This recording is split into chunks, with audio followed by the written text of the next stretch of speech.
자, 조국 장관의 오촌 조카에 대해서 검찰이 구속영장을 청구했습니다. 오늘 오후에 구속 전 피의자 신문이 열리는데요. 자, 이 오촌 조카 어떤 인물이기 때문에 이렇게 핵심 인물로 꼽히는 건가요?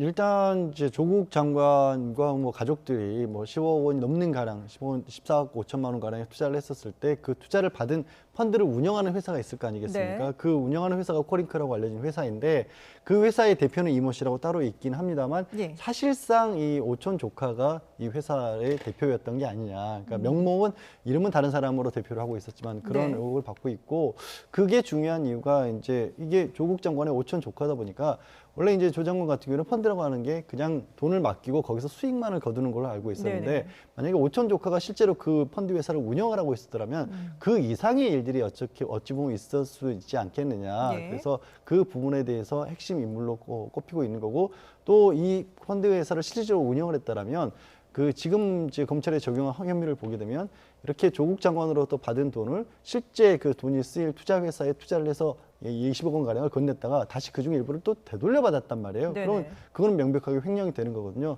그 일이 지금 이제 명의인 대표인 이모 씨가 아니라 그 일을 주도한 건 역시도 오촌 조카가 아니느냐라는 의혹을 받고 있기 때문에 예. 아직까지 이제 검찰 수사에 있어서는 가장 핵심적인 인물이 되는 예. 거죠. 이런 핵심 인물인 오촌 조카 조모 씨가 그동안 해외로 도피를 했다가 잠적을 했었고요. 그리고 지난 14일에 이제 인천공항으로 귀국을 해서 긴급 체포가 됐는데 그동안에 이 해외에 있는 동안에 이게 좀 말 맞추기를 한 게 아니냐 이런 의혹도 불거지지 않았습니까? 네, 그렇습니다. 그것이 이제 이번 또 그 구속영장 청구 사유 중 하나가 아닌가 생각이 드는데요. 네네. 뭐 증거인멸, 뭐 교사 혐의 그 같습니다. 네. 070 그 인터넷 그 전화를 통해서 웰스 앤시티의 그 대표에게 뭐 여러 가지 얘기한 뭐 녹취 내용이 자금의 흐름을 숨기려고 하는 이제 이런 입장이 상당히 있었고요.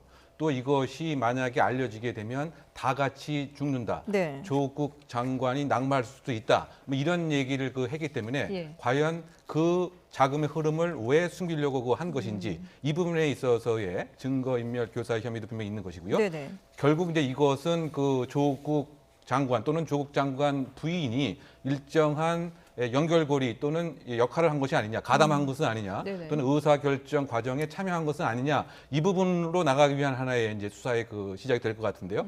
어쨌든 그 3주간 그 해외 도피를 하면서 장기간 도피하는데 현금의 고갈 등의 한계가 분명히 그 있을 법도 하고요. 또 한편으로 봐서는 혹시 본인이 모든 부담을 안고 가는 것에 대한 나름대로의 압박감, 네. 뭐 이것도 있고 있었던 것은 아닌가라고 하기 때문에 결국은 이제 그 오촌 조카가 과연 이틀 동안 어떠한 진술을 했느냐 예. 이 부분이 수사의 그 향배를 가늠하지 않을까 생각되죠. 예. 그 지금 이틀 동안 상당히 강도 높은 조사가 진행이 된 것으로 알려지고 있는데 오늘 오후 3시에 구속영장에 대한 이제 구속 전 피의자 신문이 열리게 됩니다. 구속영장 발부 여부가 결정이 되는데 사실 이번 이 조국 장관과 관련된 여러 가지 의혹에 대해서 검찰이 이미 구속영장을 한번 청구를 했었는데 기각된 사례가 있다 보니까 오늘 이 오촌 조카에 대한 구속영장 발부 여부에 그 어느 때보다도 더 관심이 집중되는 것 같아요. 일단 뭐 명확하게 해야 될 거는 네. 지금 이제 돈을 맡긴 쪽이 조국 장관이고 그 맡긴 돈을 운영하는 쪽이 이제 펀드회사와 네네. 또 투자회사 아니겠습니까? 지금 불법이 드러난 부분은 돈을 맡긴 쪽이 아니라 그 돈을 운영한 펀드사와 또 그거를 투자했던 투자회사에서 문제가 드러난 거예요. 네. 그런데 아까 말씀드렸다시피 그 투자회사도 그렇고 이 펀드회사도 그렇고 이렇게 횡령을 하면서 돈을 빼돌렸게 된 어떤 주체가 그 사람들이 주된 역할을 한 게 아니다라는 게 지난번 영장 기각 네네, 사유 중에 그렇죠. 들어가 있거든요. 예. 그러면 주된 역할을 한 사람을 지금 검찰은 누구를 지목하냐면 체포해서 영장을 청구한 이 오촌 조카라는 사람을 지목을 하고 있는 겁니다. 네. 그러면 일단 그 액수만 해도 한 10억 원이 넘기 때문에 지금 특정경제범죄 가중처벌에 관한 법률을 적용을 받아서 혐의가 상당히 무겁고 네. 또 이 사람이 본인이 그렇게 자금을 횡령을 한 이후에 좀 전에 이용익 교수가 말씀하신 것처럼 그 횡령한 사실을 감추기 위해서 투자를 했던 투자처 회사에게 전화를 걸어서 이 자금을 다른 데로부터 받은 것처럼 해달라라는 네네. 식으로 종용한 사실이 지금 드러났지 않습니까? 이거는 예. 증거인멸이 되는 거고 예. 뭐 해외 검찰 수사가 본격적으로 시작하기 전에 해외 도피성으로 나갔다는 거기 때문에 도주 우려가 있다라고 볼 가능성이 높지 않습니까? 네네. 그래서 여러 가지 면에서 증거인멸과 도주 우려가 대표적인 그 구속 요건이기 때문에 그렇죠. 현재 오촌 조카에 대해서만큼은 구속 가능성이 굉장히 높아졌다. 다만 지금 아직 조 장관이 뭐 이렇게 조국 장관의 가족들이 전체적으로 투자를 했다 예, 예. 이런 부분이 드러난 네네. 것과 그 돈이 불법으로 쓰인 건 다른. 예, 조국 장관의 가족들이 운영하는 사모펀드와 관련된 얘기를 저희가 나누고 있었는데요. 조국 장관의 오촌 조카뿐만 아니라 조국 장관의 처남 정모 씨도 어제 검찰 조사를 받았다고 해요. 네, 어제 그 소환에 대해서 그 조사가 이루어졌는데요. 네. 아마 검찰이 보고 있는 그 시각은 조국 장관의 그 부인이 차명으로 그 돈을 사실은 빌려주고 네. 그다음에 그 투자를 한 것이 아니냐 이렇게 보고 있는 것 같은데요. 조국 장관의 그 재산에 관한 그 변동 내용을 2017년 경에 보게 되면 8억 원에 있어서 사인 간의 채권이 존재한다 이렇게 명시가 되어 있습니다. 아마 그것이 5억 원을 처남에게 그 빌려주고 이 5억 원을 이용해서 지금 코리안 그 PE의 네. 지분을 샀다. 즉 바꿔 얘기하면 0.99%에 불과하긴 하지만 예. 사실상 그 자본 금 시작이 2억 5천만 원에 불과했는데 5억 원을 투자해서 지분을 확보한 것은 거의 다 인수를 한 것이 아니냐 이렇게 검찰에서는 보고 있는 것 같고요. 네네. 역시 그 3억 원을 자신의 그 아들 명의와 또 처남이 그 투자를 했지만 이 역시 조국 장관의 부인이 사실상 대여를 해준 거 이름만을 바꿔서 사실은 투자를 한 것은 아니냐 네네. 이렇게 이제 검찰에서는 이제 보고 있는 것이기 때문에 만약에 이것이 그 사실이라고 한다면 역시 허위로 신고를 금융당국에 한 꼴과 같기 때문에 자본시장법 위반이 분명히 되는 것이고요. 네. 이것이 만약에 그 차명이라고 한다면 역시 그 금융실명제법 위반이 되기 때문에 검찰의 그 입장에서는 실제로 빌려준 것인지 아니면 사실상 빌려준 주체는 조국 장관의 부인인 것인지 네네. 이 점에 맞춰서 어제 조사가 이루어지지 않을까 예상해 봅니다. 예. 자, 이런 부분에 대해서 조국 장관은 어떤 얘기를 했는지 한번 들어보시죠. 저도 매우 의아스럽습니다. 왜 이렇게 되었을까? 제 의견을 말씀드릴 수 없는 게 이 문제는 수사 대상이기 때문에 이 문제는 밝혀져야 된다고 생각합니다. 예, 그러니까 사모펀드에 투자한 것과 관련해서 그리고 그 운용이 어떻게 됐는지 그 돈이 어떻게 마련됐는지 이런 부분에 대해서는 조 장관은 전혀 모른다 이런 취지로 받아들여야겠죠. 예, 그렇습니다. 이제 청문회 과정에서 네. 나온 얘기였던 거죠. 그 본인이 가지고 있는 주식을 처분해야 했었고 네. 주식을 처분했을 때 주식 같은 경우에는 문제가 어느 회사의 주주라는 게 나오지 않습니까? 그렇죠. 근데 고위공직자가 저 회사의 주인이다라는 얘기가 나오면 영향을 그게 미칠 수밖에 본인이 없죠. 원하지 않더라도 예. 영향을 미칠 수밖에 없기 때문에 그게 막아지는 사모펀드라는 건데 그래서 이제 펀드 같은 경우는 돈을 맡긴 다음에 원래 그 펀드 회사에서 그 돈을 어디에 쓰는지는 몰라야 되는 게 맞습니다. 네. 그렇지만 이게 알려졌고 본인도 그 사실을 알고 있었다면 또 직간접적으로 영향을 미칠 수 있는 거 아니냐라는 그런 문제점이 생기는 것인데 네. 다만 이제 그렇게 알았다고 하는 게 부적절할 수 있고 이해충돌 방지 규정이 위반될 수 있어도 알았다는 사실만으로도 형사처벌 대상은 아직은 아니거든요. 그러니까 뭔가 그렇게 운영에 개입을 했다고 해도 그 개입한 이후에 거기서 또 다른 불법적인 행동이 이루어져야 네. 예를 들자면 뭐 가정입니다만 뭐 조국 당시 민정수석의 영향력이 행사가 됐다든가 이런 부분이 또 추가적으로 나와야 예. 이제 검찰이 보고 있는 형사처벌 대상으로까지 나갈 수 있는 겁니다. 예. 자, 지금 뭐 이제 처남까지 소환 조사를 받았기 때문에 지금 이제 정경심 그 부인인 정경심 교수에 대한 소환 조사도 머지않았다 이런 전망들이 나오고 있는데 변호사님 보실 때는 언제쯤 이루어질까요? 저는 아직은 그러니까 지금 오촌 조카에 대한 영장이 청구가 됐고 네. 영장이 만약에 발부가 되지 않더라도 결국 관건이 되는 부분이 10억 5천만 원 가량을 횡령을 했다. 그러니까 투자로 받은 돈 자체를 일부를 현금화시켜서 지금 알려지지 않은 명목으로 사용했다는 거 아니겠습니까? 네. 그건 분명히 불법이거든요. 그럼 그 불법적인 일이 조성이 됐는데 왜 그렇게 했는지 그리고 그 돈의 사용과 관련해서 뭐 조국 장관의 가족 내지는 부인과 직접적으로 연결 관계가 있는지까지가 나와야지 예. 이게 이제 형사처벌 대상으로까지 이어지기 때문에 네. 이제 오촌 조카에 대한 수사가 결정적으로 이제 핵심이 될 것이다. 왜냐하면 이미 그 투자를 받아서 그거를 투자받은 회사 같은 경우에는 사실 뭐 강국공사 수주 의혹 같은 것도 제기가 됐습니다. 그 네네. 부분까지 아직 밝혀지지는 않은 것 같아요. 이미 이제 수사가 시작이 됐지 않습니까? 그 부분에 대해서는. 근데 지난주에 영장을 청구할 때도 그 부분은 들어가 있지 않았기 때문에 네네.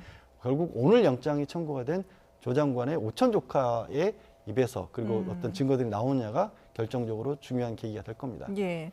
일단 검찰은 이 정경심 교수가 코링크 운영에 개입한 여러 정황을 확보했다. 그리고 또 증거인멸 정황까지 확보했다. 이런 보도들이 나오고 있는데요. 근데 이런 보도에 대해서 정 교수가 상당히 불편한 심경을 나타내기도 하지 않았습니까? 네, 그래서 그 SNS의 그 방어권이 침탈당하고 있다라고 하는 예. 취지의 그 이야기를 올린 것 같은데 어쨌든 지금 4가지 정도 사항의 의문과 의혹을 받고 있는 것이죠. 물론 이제 그 사문서 위조와 그 동행사와 관련해서는 기소가 그 이루어졌기 때문에 네. 곧 뭐 재판이 뭐 시작되겠지만 그것과 관련해서 연구실에 있는 PC를 그 증권 회사의 직원의 도움을 받아서 네. 자택에 갖고 가고 또 이를테면 그 핵심 그 PC 자체를 인멸하려고 하는 혐의가 있는 것은 아니냐. 그래서 자택에서 조국 장관을 만났다 이런 네, 얘기도 하고 있고요. 그렇죠. 그래서 조국 장관이 상당히 수고가 많다. 그리고 그 이전에도 그 3회 이상 그 만났기 때문에